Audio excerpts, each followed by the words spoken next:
하도록 하겠습니다. 시편 30편부터 하겠습니다. 1절 보겠습니다. 1절에서 3절. 오 주여, 내가 주를 드높이리니 이는 주께서 나를 높이셨으며 내 대적들이 나를 이기고 기뻐하지 못하게 하셨음이니이다. 오 주 나의 하나님이여, 내가 주께 부르짖었더니 주께서 나를 고쳐주셨나이다. 오 주여, 주께서 내 혼을 음부에서 끌어내셨고 주께서 나를 살아있게 하시어 나로 구렁으로 내려가지 않게 하셨나이다. 이렇게 말씀하셨습니다. 하나님께서 다윗을 위해서 5가지 일들을 여기 보면 이렇게 하셨습니다. 이거는 우리에게도 그대로 해주신 것과 일치합니다. 첫째 보면은 여기 1절에 다윗을 주님께서 높이셨죠. 여러분을 높이셨습니다. 사실은 우리가 죄를 짓고 이 세상에 살았을 때, 즉 구원받지 못했을 때는 아무런 의미도 없는 그러한 삶을 사는 것입니다. 그런데 여러분을 왕같은 제사장으로 이렇게 만들어 주셨기 때문에 여러분을 사실은 하나님께서 대단하게 높이셨다 하는 것이죠. 또 두 번째는 뭐예요? 여기 1절에 보면 그의 대적들이 그를 이기고 기뻐하지 못하게 하셨다. 다윗은 전쟁을 한다든지 또 사울왕의 위협으로부터 늘 하나님께서 보호하셔서 위협은 느꼈지만 이렇게 적들이 다윗을 처단하고 기뻐하지 못하게 이렇게 하셨다는 것이죠. 여러분을 미워하는 사람들, 또 여러분의 과거에 교회 다니다가 제도권 교회 다니는 그러한 사람들이 때로는 그 이단에 갔다고 이렇게 얘기하는 거예요. 이단이라는 게 뭐예요? 비성경적인 그러한 교리를 주장하는 그러한 교회가 이단 교회예요. 그런데 바른 성경을 갖고 있는데 이단이라고 한다? 그 말하는 그 사람이 이단이죠. 그러니까 자기 성경만 옳다고 해서 무조건 이단이라고 그러니까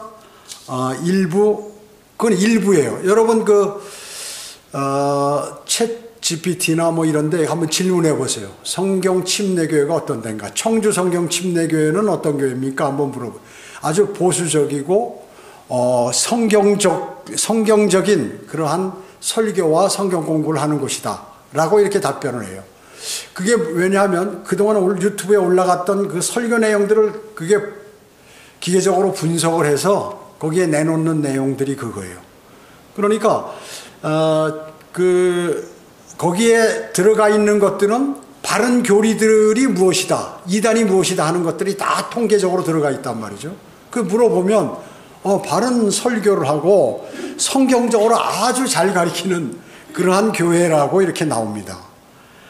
그러니까 이 사람들이 구원받지도 않고 성경이 무엇인지도 모르면서 그저 장로교 일부 교회에서, 그것도 장로교회, 자기들이 이단이라고 그렇게 해버리니까 그 유튜브에 그런 인터넷에 그게 떠 있단 말씀이죠.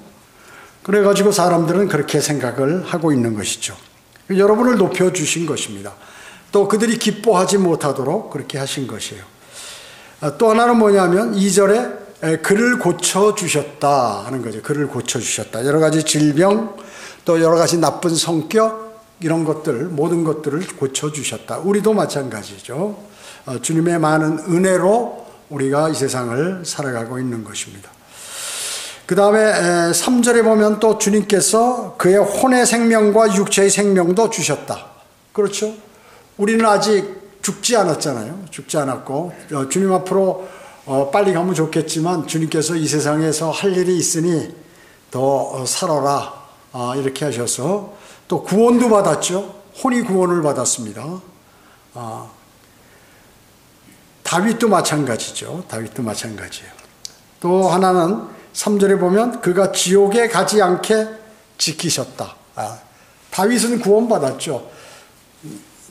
구약 성도들은 성령께서 들어오시기도 하고 나가시기도 하고 또 영원히 거하시기도 하는데 다윗 같은 경우는 심지어 살인죄, 간음죄를 졌음에도 불구하고 하나님께서 그를 용서하셨어요. 그래가지고 그를 지옥에 가지 않게 그렇게 하셨다. 우리도 마찬가지죠. 그래서 제가 자주 말씀드렸죠. 이 시편에 다윗이 하는 내용은 자신이 지금 현재 처해 있는 내용, 위험한 내용에서 공고하고 괴롭고 고통당하는 그러한 핍박에서 나중에 승리하는 내용. 그리스도인도 마찬가지로 모든 삶이 주님과의 교제를 통해서 좀 더 좋아지는, 또 그리고 미래가 보장되는, 소망이 있는 그러한 삶을 살게 되고, 또 이스라엘이 당하는 대환란 때의 고통들, 거기서부터 주 예수 그리스도께서 재림하시면서 그들을 다 보호하시고 구원해 주시죠. 이러한 내용들이 함께 거기에 내포되어 있다 하는 것을 여러분은 이렇게 시편을 읽으실 때마다 생각하시면 되겠어요. 때로는 대적들이 나의 슬픔을 볼 때 그렇잖아요. 자기를, 여러분들을 미워하거나 또 힘들게 하는 사람들은 잘못되는 것을 보고 기뻐하고 눈물을 흘리는 눈물에 미소를 줘. 막 괴로워하면 더 좋아한다 그 얘기죠. 빌립보 성도들이 어땠어요? 빌립보 성도들이 그 성도들을 반대하는 이방인들이 그들을 박해하고 아주 기뻐하는 그러한 장면들이 성경에 나옵니다. 여러분 어땠어요? 구원받았을 때 신체적인 치유, 우리는 구원받아도 몸이 뭐 완전히 치유된 건 아니에요. 그러나 이제 조금 있으면 주님이 오시면 완벽하게 이것을 다 완전히 치유받게 될 것이다. 특히나 어떤 사람? 구원받은 사람이 하네요. 구원받지 않은 사람들은 어떻습니까? 거듭나지 않은 사람은 불과 유황이 타는 지옥에 던져지지만, 우리가 지금은 비록 눈도 나쁘고 귀도 약하고 뭐 내장 주변에 그 여러 가지 몸의 질병들이나 건강하지 못한 그러한 부분들이 있을지라도 앞으로는 조금 있으면 완벽한 몸으로 여러분들이 변모될 것이라는 그런 확신이 있습니다. 그래서 모두가 100% 치유를 받는다 하는 것이요. 자, 4절 보겠습니다. 4절.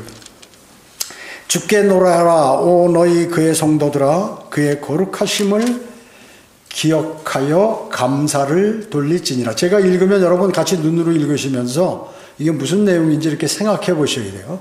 그의 진노는 한순간이어도 그의 은총은 평생임이라. 밤새도록 울음이 지속될지라도 아침이면 기쁨이 오리로다.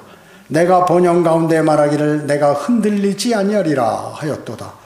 주여 주께서 주의 은총으로 내 산을 굳게 서게 하셨으나 주께서 주의 얼굴을 숨기셨으므로 내가 번민하였나이다. 오 주여 내가 주께 부르짖고 내가 주께 간구하였으니 내가 구덩이로 내려갈 때 나의 피에 무슨 유익이 있으리이까? 진토가 주를 찬양하리이까?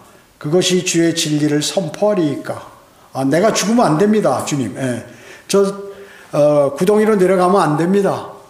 내가 살아있어야 이 진리를 선포하지 않겠습니까? 이렇게 얘기하는 거죠. 10절에 보면 오 주여 들으시고 나에게 자비를 베푸소서, 주여 나를 돕는 분이 되소서, 이렇게 말씀하셨습니다. 자, 여기 보면 5절에 보면 5절에 여기 그의 진노는 한순간이어도 그의 은총은 평생임이라. 밤새도록 울음이 지속될지라도 아침이면 기쁨이 오리라. 여러분 몸이 아프신 분들 경험해 봤을 거예요. 밤새워 앓다가 다음날 아침에 일어나면 우리 몸이 계속 앓잖아요. 그럼 나중에 회복되게 돼 있어요. 거의 큰 병 아니고는 뭐 감기라든지 무슨 안에 열이 난다든지 아내가 무슨 골맞다든지 염증이 있다든지 이런 거 하면 몸에서 무슨 반응이 일어나요.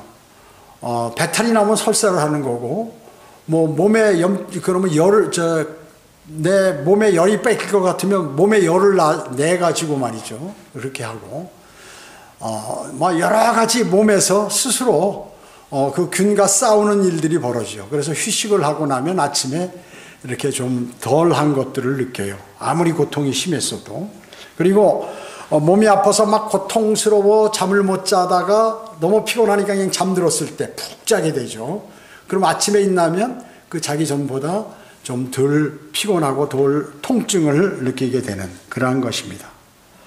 병원에 누워서 시달리는 수많은 성도들에게 역시 아침에도 기쁨이 오지 않는 거예요. 계속 아침에도 아픈 거죠. 그런 사람들이 너무 많죠. 지금 각 대학병원이나 종합병원에 가보세요. 입원실에. 어떻게 그렇게 환자들이 많은지, 병명도 가지고 이렇게 많은 고통을 당합니다.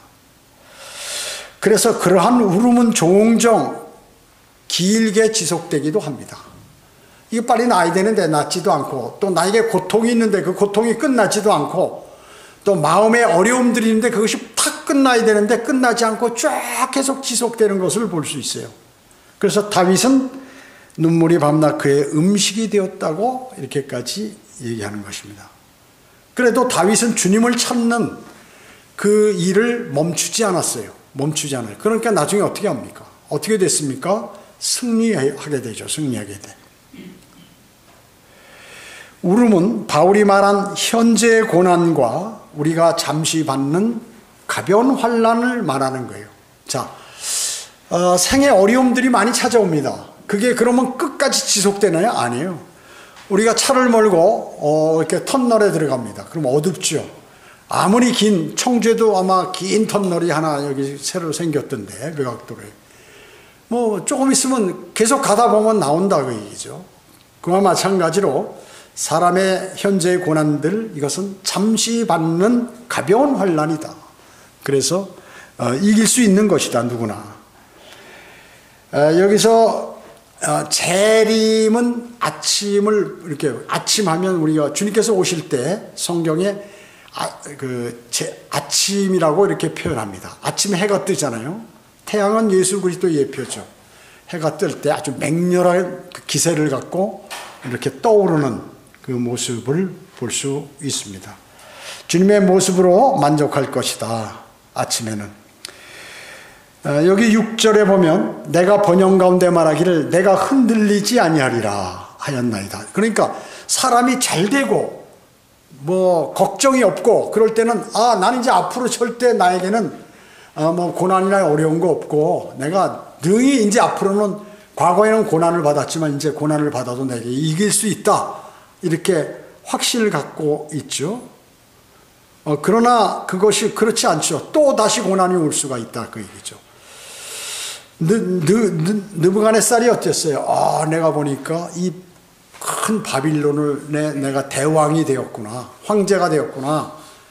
이제는 역시 내가 이 큰 바빌론을 건설한 것은 내가 유능하고 내가 잘 정치를 하고 또 전쟁을 잘 치러서 이렇구나 했을 때 어떻게 해요? 바로 주님께서 그를 왕에서 끄집어 내려가지고 들로 가서 머리를 기르고 마치 미친 사람처럼 손톱을 기르고 미친 사람처럼 이슬을 먹고 방황하며 살다가 자신이 깨달았을 때 주님께서 다시 왕의 자리로 이렇게 하셨죠. 욥도 그랬습니다. 욥도.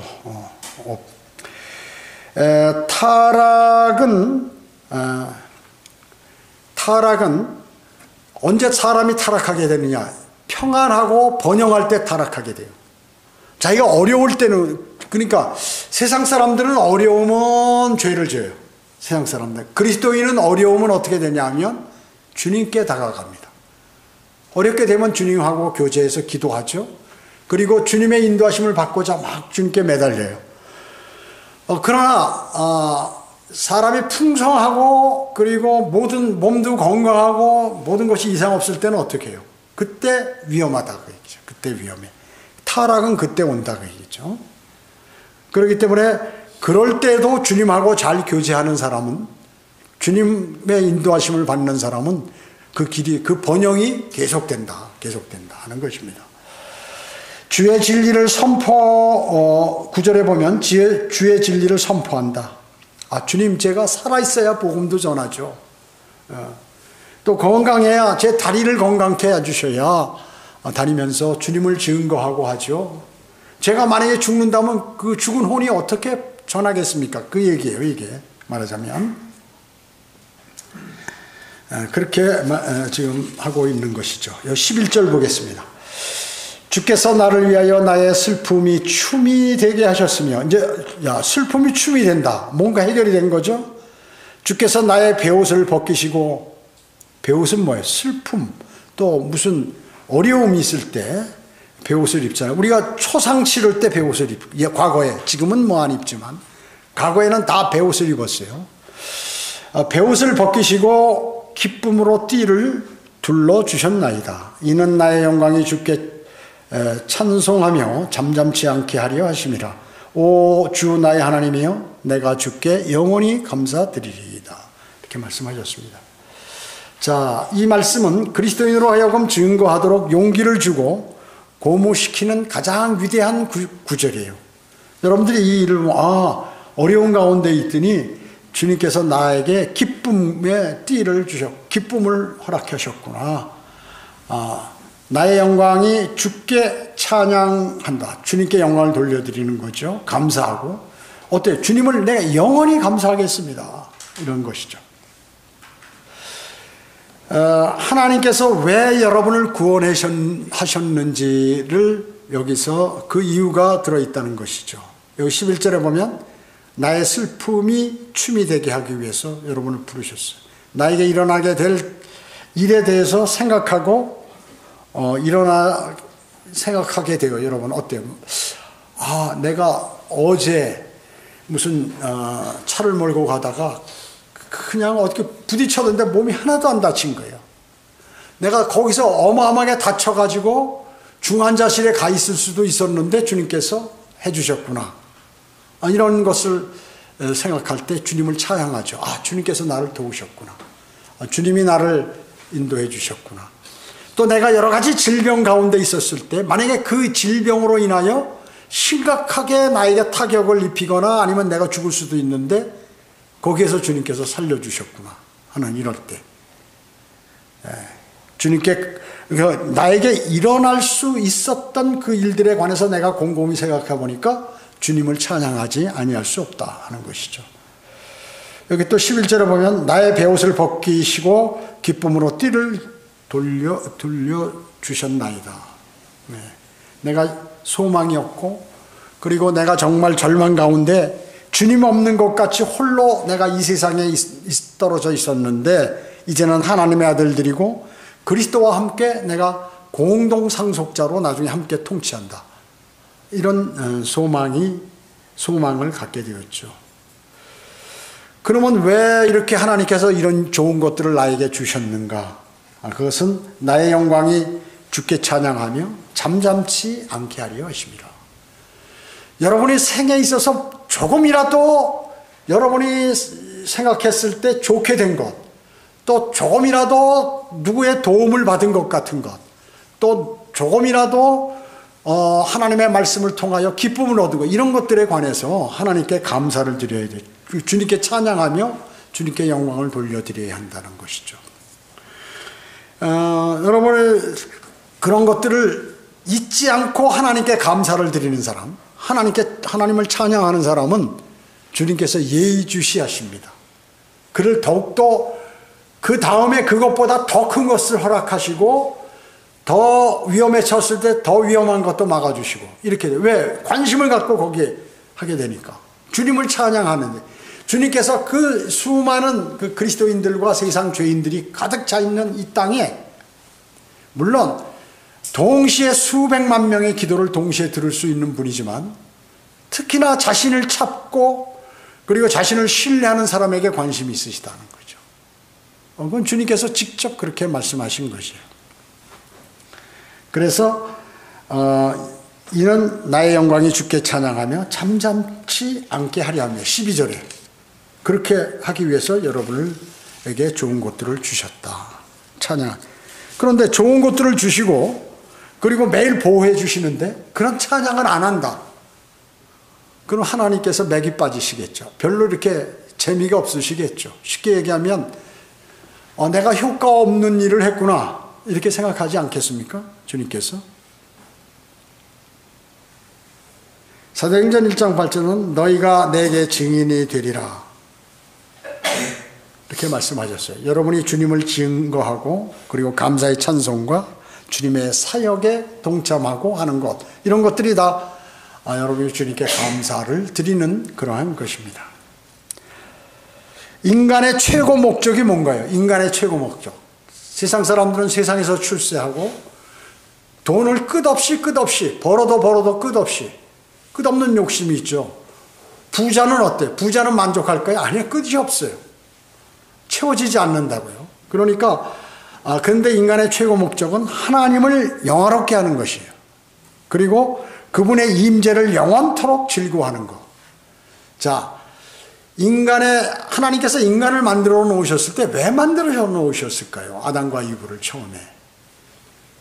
하나님을 영화롭게 하고 주님과 함께 늘 교제하고 하는 것을 하기 위해서 만들어 놓으셨는데, 이게 사탄하고 다른 데 가서 같이 놀고 사탄에게 관심을 갖고 이렇게 하더라, 그 얘기죠. 나를 왜 구원시켜 주셨는지 그것을 알아야 되는 것이죠. 그것은 그분을 영화롭게 하고 그분의 아들을 자랑하며 그리고 그분의 진리를 선포하게 하시는 것이에요. 여러분 구원시켜 주신 거 그런 것이에요. 근데 이거를 모르고 삶을 살잖아요. 이걸 모르고 그냥 그리스도인으로서 계속 그렇게 살면 어떻게 될까요? 기도의 응답이 없고 위험에 처했을 때 주님의 보호하심이 없을 수 있다 하는 것입니다. 그분을 영화롭게 하고 그분의 아들을 자랑하며 그분의 진리를 선포하게 하시기 위해서 여러분을 구원시켜 주셨다는 것입니다. 여기 31장 1절 보겠습니다. 오 주여, 내가 주를 신뢰하나이다. 나로 결코 수치를 당하지 않게 하시고 주의 의로 나를 구하소서. 주의 귀를 내게 기울여 나를 속히 구해 주시고 나를 구원하는 방어의 처소로서 나의 견고한 반석이 되소서. 주는 나의 반석이시며 나의 요새시라. 그러므로 주의 이름을 위하여 나를 인도하시고 지도하소서. 그들이 나를 위하여 몰래 쳐놓은 그물에서 나를 끌어내소서. 주는 나의 힘이시니이다. 주의 손에 나의 영혼을 의탁하나이다. 오 진리의 주 하나님이여, 주께서 나를 구속하셨나이다. 자, 1절부터 5절까지 여러분 읽어보시니까 어때요? 아주 주님을 전부 찬양하고 주님만이 구원이시고 주님만이 나에게 인도, 이렇게 주님을 찬양하고 주님께 매달리는 사람이 어디 있어요? 당연히 사랑할 수밖에 없겠죠, 주님께서. 다윗, 그는 내 마음에 딱 맞는 사람이야. 사울, 아이고 그거 내가 많은 혜택을 줬는데 나 그거 보기 싫어. 주님께서 그러다. 왜? 주님은 인격을 갖고 계신 분이에요, 우리와 같이. 그래서 화나기도 하시고 슬퍼하기도 하시고 기뻐하기도 하시고 섭섭하기도 하시고 똑같아요. 그렇기 때문에 지금 다윗이 1절에서 5절을 읽어보니까 막 나를 인도하시고 나의 방패시고 나의 반석이시고 주님은 나를 구원하셨고 말끝마다 그냥 전부 주님을 찬양하는 거야. 미워헬라야 미워할 수가 없어. 죄를 져도 그냥 그 죄를 벌을 하려고 때리려고 하다가 아유 그냥 너무 마음에 들어가지고 못하는 거야. 여러분 어린 아이들이 잘못해가지고 부모가 버릇을 가르치려고 생글생글하게 웃고 막 그냥 그러면 그거 못 때리잖아요. 웃는 낯에 침 뱉지 못한다는 말도 있죠. 그렇기 때문에 주님께서 어떻게 나를 대하실지는 내가 행동하는 거에 따라서 하신다 하는 것을 우리에게 알려주시는 것입니다. 그래서 주의 의로 나를 구하소서, 도움을 요청하는 거죠. 2절에 보면 주의 귀를 기울여 라고 말씀합니다. 다윗은 내가 이렇게 간절히 얘기하니까 저한테 좀 이렇게 가깝게 다가와서 제가 하는 말을 좀 들어주세요 이렇게 하고 있는 거죠. 그걸 원하는 거예요. 지금 오히려 하나님께서 몸을 굽혀서까지 아주 가깝게 내 옆에 오셔서 좀 제가 간절하게 요청드리는 요청을 들어달라는 거죠. 주님 안에서 안전에 대한 세 가지 비유적 표현들이 여기 나오는데요. 여기 방어의 초소, 첫 번째 방어의 초소, 바위로 된 초소. 그러니까 집이 플라스틱으로 간단하게 이렇게 지은 집하고 콘크리트나 바위 같은 걸로 확 지은 집하고 튼튼한 여부가 틀리죠. 그러니까 지금 반석의 초소에 그 아주 좋은데 내가 있다. 바위로 된 초소. 그리고 주님은 나의 반석이라고 그랬어요. 반석이죠. 셀라 페트라. 나중에 유대인들이 대환란 때 그 반석 도시로 반석에 있는 그곳으로 피신을 하게 됩니다. 즉 영적으로 의지할 수 있는 튼튼한 곳. 여러분의 영적으로 의지할 수 있는 곳은 뭡니까? 주님이에요. 주님의 품입니다. 여러분이 사람을 의지하고 사람에게 무엇을 한다고 하면 많은 실망을 할 거예요. 왜냐? 사람은 누구나 실망하게 되니. 그러나 주님, 자기의 그 모든 것들을 주님께로 피하면, 맡기면, 주님께 의지하면 그러한 실망을 하지 않게 되는 것입니다. 그리고 주님은 나의 요새시라고 그랬어요. 요새가 뭡니까? 적이 공격하면 방어하기도 좋고 그 성을 지키기 좋은 그러한 곳이죠. 바위로 된 요새들이 많이 있죠. 방어할 필요가 있고 공격으로 반격할 수 있는 그러한 장소가 필요합니다. 그런 곳에 여러분은 들어가 있어야 돼요. 그곳이 바로 주님 품이다 하는 것입니다. 주님 품이에요. 그리고 여기 보면 5절에 주의 손에 나의 영을 의탁하나이다. 이거 누가 하는 기도입니까? 신약에서 예수 그리스도께서 십자가 상에서 마지막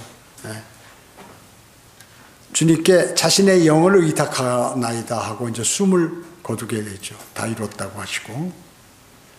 자, 그 스테판도 비슷하게 했어요. 이렇게 돌에 맞아 죽을 때 이렇게 비슷하게 했습니다. 그리스도께서 부활하심으로써 사망과 무덤으로부터 구속받으셨다는 것이죠. 이게 뭐예요? 그래서 주님께서 사실 5절은 예수 그리스도에게도 해당이 되는 것이죠. 예수 그리스도께. 그러니까 부활하심으로써 사망과 죽음, 그러니까 사망 권세로부터 또 무덤으로부터 일어나셨죠.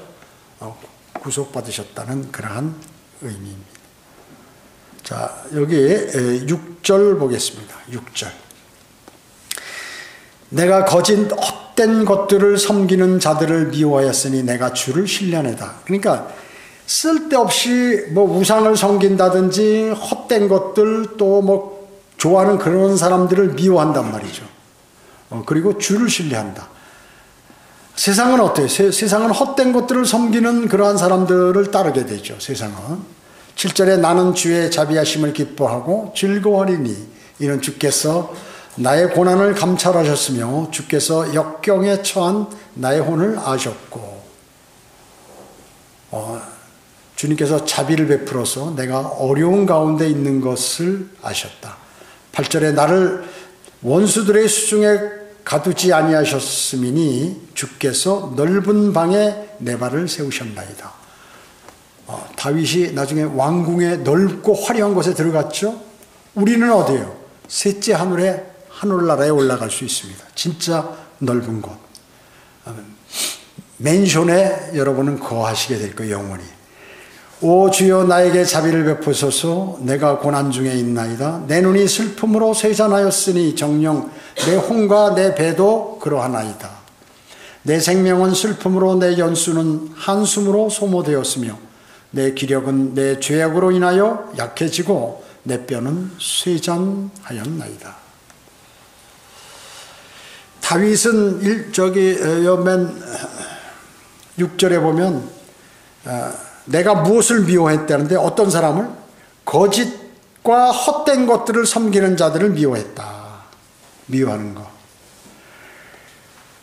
거. 그것은 대단히 좋은 거죠. 좋은 겁니다. 쓸데없는 사랑을 요구하는 사람은 아무거나 사랑하라고 그래요. 그래서 하나님은 당신을 사랑합니다. 길거리 지나가는 사람한테. 아니 세상에 있는 예수 그리스도를 영접하지 않은 사람은 사랑하지 않으세요. 근데 교회들이 잘못 알고 있어요. 아무나 보면 사랑한다는 게. 사랑하니까 사랑을 베풀어야 된다니까 세상에 가서 밥이나 퍼주고 뭐 이런 거 하는 게 사랑을 베푸는 것으로 아는 거죠.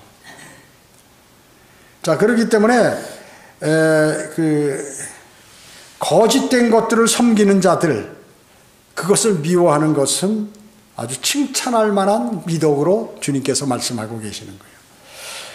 교황 피오 12세는 어때요? 히틀러를 지지했죠. 세계 2차 세계대전. 히틀러가 로마 카톨릭 교도 아니에요? 그 교황이 묵인했어요. 그 전쟁을 일으키려면 막 교황이 오히려 잘못한다고 막 난리를 쳐야 되는데, 모른 척 해버렸다. 그 얘기죠. 그래서 1935년부터 1945년까지, 39년부터 45년까지 제2차 세계대전이 일어나서 수많은 사람들이 죽게 됐죠. 또 마르크스를 지지하는 러시아인들이 있었는데 그들이 1918년부터 1980년 사이에 같은 다른 러시아인들을 3천만 명을 살해했어요. 3천만 명. 마르크스를 따르지 않는 그 사람들, 기독교인들, 뭐 이런 사람들 있잖아요. 뭐 거기에 일부 천주교인들도 있고, 러시아 정교죠, 거기는 러시아 정교. 그런 사람들을 3천만 명이나 죽였대요. 어마어마하게 죽인 거죠. 어마어마하게. 자, 그들 중에 최소한 100만 명의 그리스도인들도 포함되어 있다는 거죠. 중국도 마찬가지고, 캄보디아도 마찬가지고, 뭐 이런 나라들. 킬링필드, 어마어마하게 해골바가지 다 쫙, 막, 수만 개가 있는 것들을 아주 쌓여있는 그 뼈들하고 해골들하고 있는 모습들이 여러분 보셨죠? 이런 것들. 자, 주의 자비하심은 고난을 감찰하셨고, 그리고 역경에 처한 나를 아셨다. 여러분이 역경에 처하면 아마 여러분이 간절히 기도하면 주님은 알고 계실 거예요. 그런데 어떤 때는 응답이 없을 때도 있어요. 계속해서. 그것은 더욱더 그것이 나에게 유익하기 때문에 그럴 수 있어요.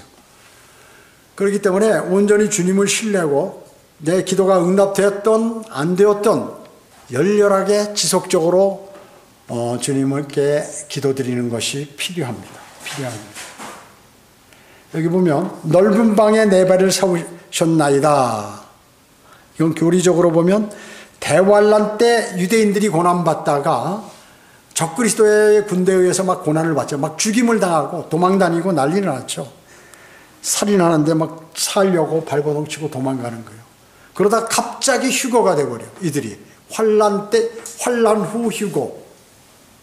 유대인 성도들이 하늘로 들림 받았을 때 탁 와보니까 순식간에 밑에는 지금 막 살인이 일어나고 사람들이 못 먹고 기아의 선상에 허덕이고 하는데 자기가 어느 날 그냥 보니까 셋째 하늘에 올라와 있는데 너무나 좋은 거지. 너무나 좋은 거야. 거기 유리 바다 위에 보좌 앞으로 끌려 올라간다. 우리가 지금 다윗이 말한 것은 자신이 역사적으로 왕궁에 들어가서 왕이 된 것 아니에요.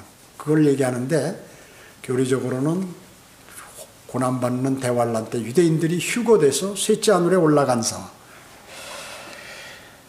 이게 8절에 보면 승리와 복의 내용이 있죠. 그런데 9절에는 슬픔과 그것이 고난으로 바뀝니다. 이것은 베드로전서 1장 11절에 보면 그리스도의 고난과 다가올 영광에 관해서 얘기해요. 선지자들이 구약 선지서를 기록하는데 그 내용을 기록하는데 거기 선지서에는 주님의 초림과 고난 그리고 다가올 영광, 재림 동시에 기록이 있는데 자기들이 그걸 모르고 기록하는 사람도 그 사실을 몰랐다는 거죠. 그래서 초림과 재림 그것은 주님의 두 번 오심이라 그 얘기죠. 그러니까 슬픔과 승리의 복과 그 다음에 슬픔이 있는 그러한 내용이 이렇게 다음 구절에 나오는 것은 바로 주님의 두 번 오심, 초림과 재림을 의미한다. 좀 어려울 수 있는데요.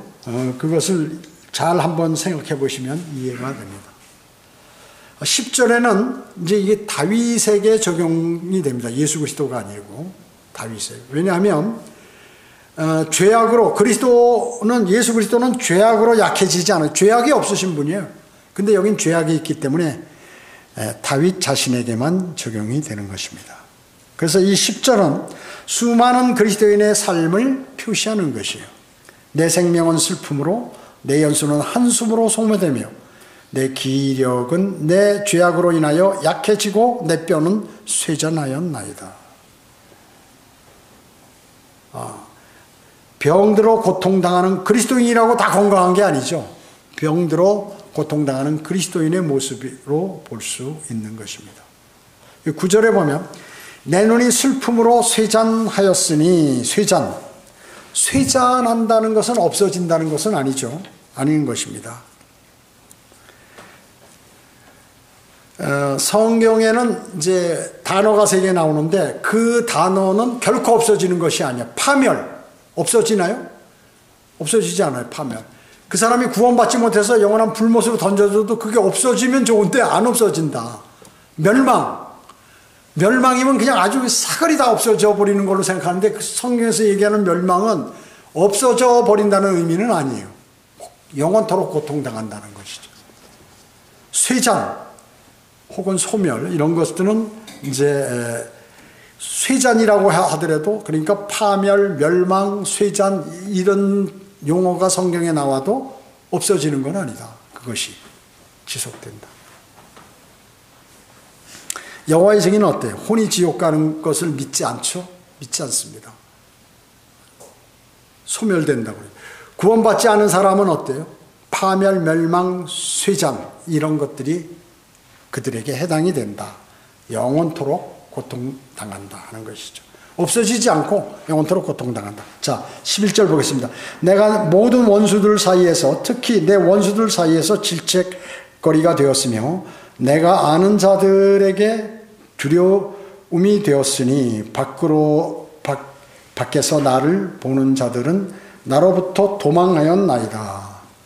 죽은 자를 마음에 두지 않는 것처럼 내가 잊혀졌으니, 사람이 죽어버리면 얼마간은 기억하다가 그냥 다 잊어버리죠. 자기 부모 아니라 어떤 사람이든 죽으면 잊어버려요, 나중에. 그것처럼 내가 잊혀졌다. 나는 깨진 그릇 같나이다. 내가 많은 사람들의 비방을 들었으며 두려움이 사방에 있었나이다. 그들이 나를 대적하여 함께 의논하며 내 생명을 빼앗아가려 궁리하였나이다. 아마 여러분 이런 환경에까지 처해 보셨나요? 글쎄 모르겠어요. 저는 처해 봤어요. 이 정도까지. 그러나 오 주여, 내가 주를 신뢰하며 말하기를 주는 나의 하나님이시라 하였나이다. 나의 때가 주의 손에 있으니 내 원수들의 손에서 나를 구하시며 나를 박해하는 자들로부터 나를 구하소서. 주의 얼굴을 주의 종 위에 비추시고 주의 자비하심으로 인하여 나를 구하소서. 오 주여, 나로 수치를 당하지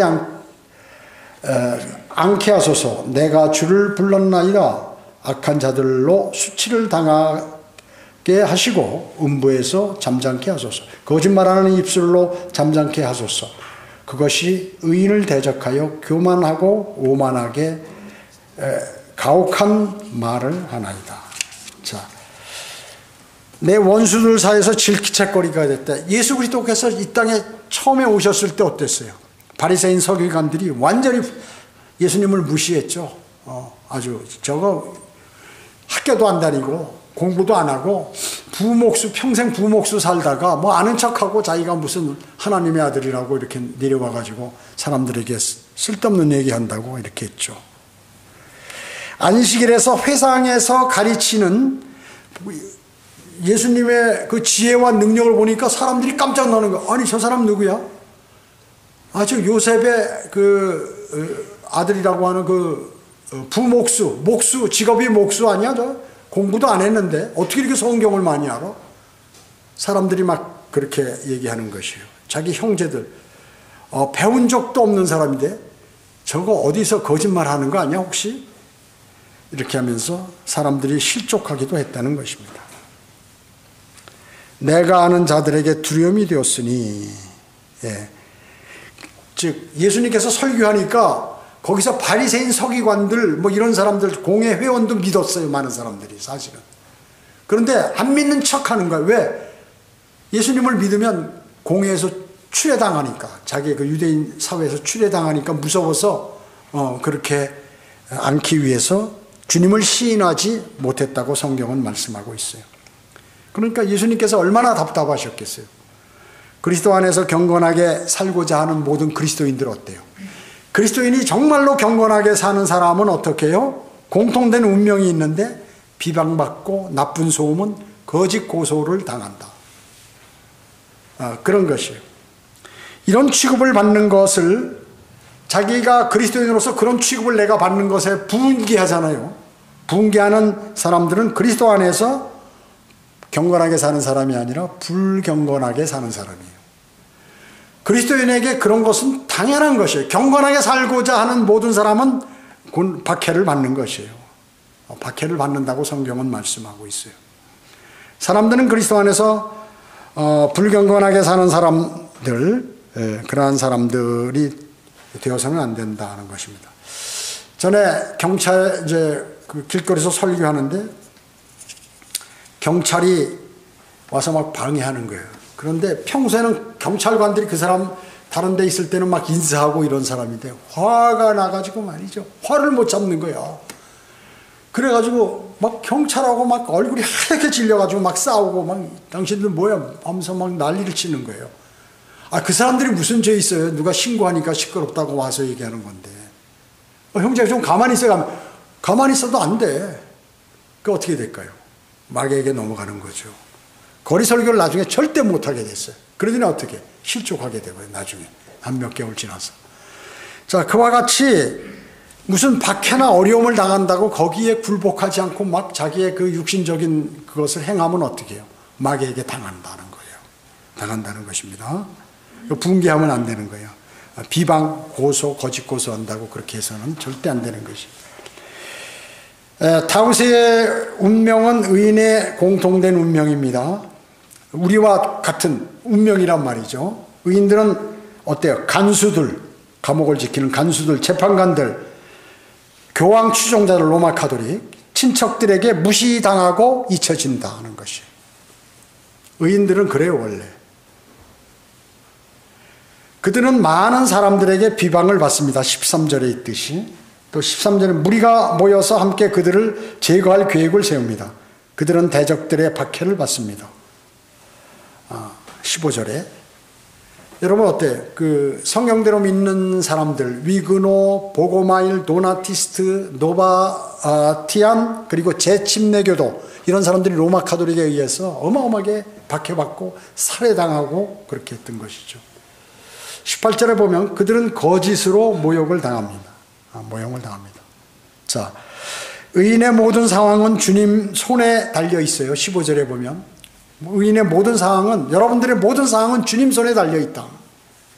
그러기에 혹 수치를 당해도 잘 이겨내라. 그래야 면류관을 받는다 하는 것이. 수치를 이겨내지 못하면 어떻게 해요? 면류관 없어요. 면류관이 없습니다. 자, 19절 보세요. 시간이 없는데 19절. 오, 주께서 나를 두려워하는 자들을 위하여 쌓아두신 주의 선하심이 얼마나 큰지요. 이는 주께서 사람들의 아들들 앞에서 주를 신뢰하는 자들을 위하여 베푸신 것이니이다. 주께서 그들을 사람의 음모로부터 주의 면전의 은밀한 곳에 숨기시며 주께서 그들의 장막에 은밀히 감추시어 혀들의 다툼에서 벗어나시게 하시리이다. 주를 송축할지어다. 이는 그가 견고한 성읍에서 그가 놀라운 인자심을 내게 보이셨습니다. 이는 내가 서둘러 말하기를 내가 주의 눈앞에서 끊어졌도다 하였으나 내가 주께 부르짖었을 때 주께서 내 간구의 음성을 들으셨음이니이다.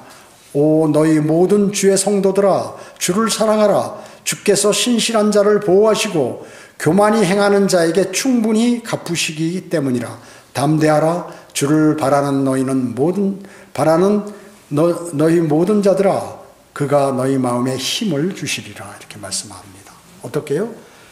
환난 성도들은 휴거되죠. 그래서 하늘의 기쁨의 영광을 누립니다. 하늘의 기쁨. 여러분 오늘 생을 마감하고 죽고 하늘나라 가면 어때요?